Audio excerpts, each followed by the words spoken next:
feeling emotionally addicted to Camgirls. Hi, I'm Luke Wu, clinical psychologist, mental health expert, helping men overcome digital addiction, depression, and anxiety. Today, we're going to be talking about something that's often not discussed openly, Camgirl addiction or maladaptive linger attachment. Quick note, addiction is a specific diagnosis provided by a mental health expert. This is different to the everyday casual use of feeling addicted to a specific person or behavior pattern. And if you're in doubt, see a mental health professional. Today, we're not going to be talking about your Camgirl attachment dynamics like it's some moral failing or impulse issue. We're going to be talking about it as something emotional. We're going to see it from the point of view of feeling seen, accepted, and desired. Quick disclaimer, I'm not your psych. This isn't treatment. If you need a psychologist, you should find a registered, qualified psych in your area. Now, with that said, let's move on to our first point. Emerging behavioral addiction or unhealthy attachment. If you've ever found yourself checking whether a certain cam goes online, scrolling through old chats, or remembering those little moments long after the session's ended, re-experiencing videos and images, you're not alone. And you're not necessarily addicted in the same way people usually understand. This isn't about novelty or climax. It's something quieter, more persistent. Many men say something strange happens even after climax.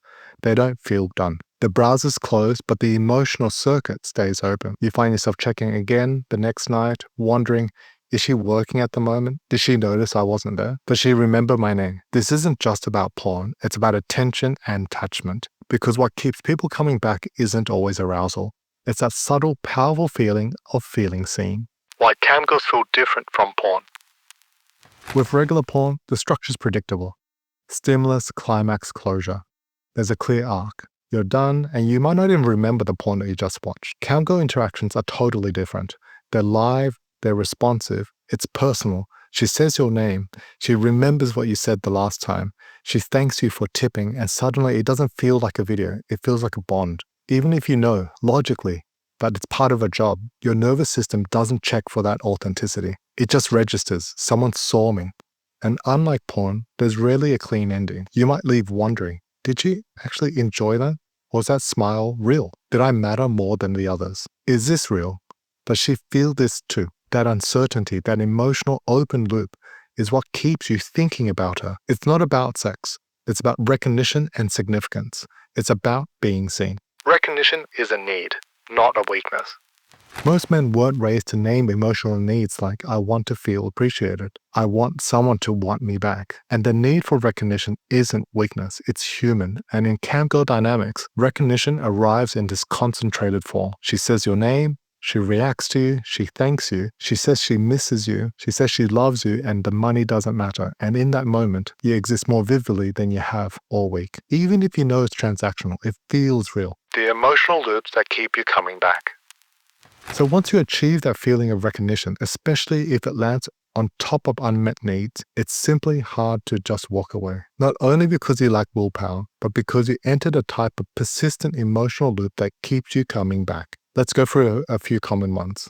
The conflict repair loops.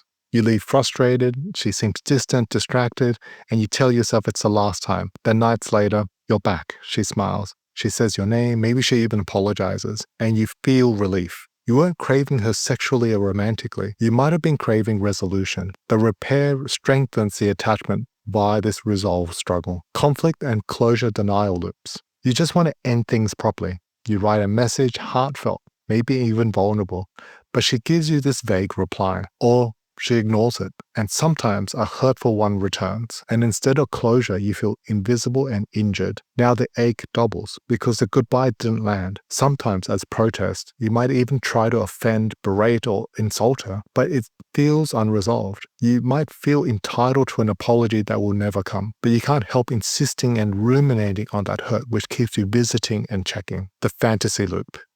You start imagining, what if this is real? What if she saw something different in you? You know it's unlikely, but the fantasy is a warm place to stay. And it feels purposeful. You spend more time with her, proving to yourself that it's special, that it's real. You imagine being physically together, meeting up, flying over. Over time, the gap between fantasy and reality starts to hurt. And you repeat this fantasy again and again, enhancing every session. The rescue loop.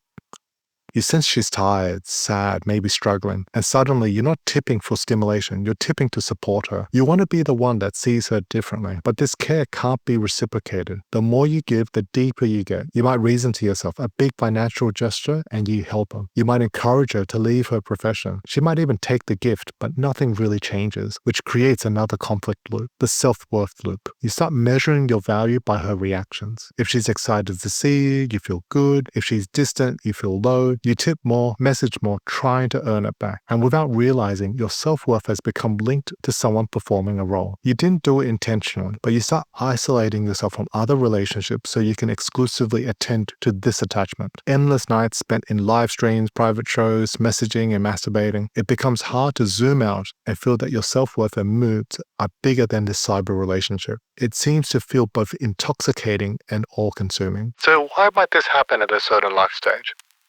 And this often shows up in a specific chapter in life. When you've traded novelty for stability, maybe you're in a long-term relationship. Maybe you're a parent, a provider. You're responsible. You've done the right things. You've made it professionally, financially, psychologically. But slowly, you stopped feeling that you've been chosen and started feeling dependent upon. And that's honorable, and it's an accepted part of the maturation of life. But for some, it still leaves a quiet ache, a longing to feel desired again. Then here comes someone that looks at you with total interest and desire, who doesn't need anything from you except your attention, financial support, and rewards it. It's not love, but it feels like you're reliving something that you've lost.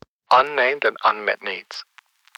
For many men, the core issue isn't the woman on the screen. It's what her attention represents. Needs like to feel interesting again, not just competent. To be wanted without proving yourself. To be responded to with warmth, not efficiency. To be admired for who you are, not what you produce. And these aren't teenage fantasies. These are adult longings, quiet and buried, but still alive. And when someone mirrors them back, even briefly, that dormant part of you wakes up, filling in the gaps. The illusion of intimacy. So here's something fascinating. Most men who feel bonded to a camgirl don't actually know her. Not really. They know fragments, a pet's name, a story, a city, but from those fragments, the mind builds the whole person, a version that fits what they needed to see. You start believing, she likes me more than the others. She's tired of this job. I'm her safe space. She remembers me because I matter. None of that makes you delusional. It makes you human. It's human to fill in the emotional blanks with the best version of the fantasy we want to be real. But that illusion comes at a cost. It satisfies that feeling of connection while stopping you from building on the ones you have or can have in your real life. How to live without erasing the experience. What you might need is closure, and that doesn't come from her. It comes from you. You don't need to feel ashamed when you delete everything. You don't need to pretend it didn't matter. Here's how. Write the message you never sent. Say what mattered. Say what hurt, then let it go. You don't actually have to send it. The important part is the writing. Track your checking behavior. When you feel the urge to log in, ask, what am I hoping to feel right now? Create a new evening ritual. Replace the session with something behavioral and physically novel or enjoyable. Movement, music, cold air, water. Disrupt the old pattern and develop a new one in its place. Reflect on what this has taught you. You learned something vital about yourself, something unmet or forgotten, something that if you work towards in your real life, you can improve and have those needs met. Practice gratitude. It sounds strange, but gratitude helps. You felt something real, even if the context was synthetic. Your life is richer, more complex, and your memories are colored with an experience that you didn't know you could have. You can cherish that. It might be a private memory that one day you can look back at yourself with warmth and kindness and recognize it was a shaping moment in your life. You don't have to do it alone. This kind of maladaptive attachment is really hard to talk about. The shame, fear of judgment, or worry will cause conflict in the relationship. So most people will try to fix it alone. You research, you journal, you swear you stop. And maybe you do, for a while. But silence keeps the needs unspoken and unaddressed. It's okay to talk about it, whether it's with a really trusted friend or a mental health professional. And practically, there are really strong benefits working this through with a mental health professional, because you can feel confident that it won't leak to your social orbit. And part of treatment will usually include skills to manage behaviors and repair relationships. You can disband and disclose if you're in a relationship, meaning that you share honestly with your significant other and rebuild from truth, or you can disband and contain, meaning letting go privately but safely. It's worth mentioning every person's decision is unique in their complex circumstances. Factors include children, resources, relationship dynamics, and there's always pros and cons to either. A skilled clinician should hold a non-judgmental stance and help you evaluate the costs and benefits so you can make an informed decision and game plan to manage the consequences.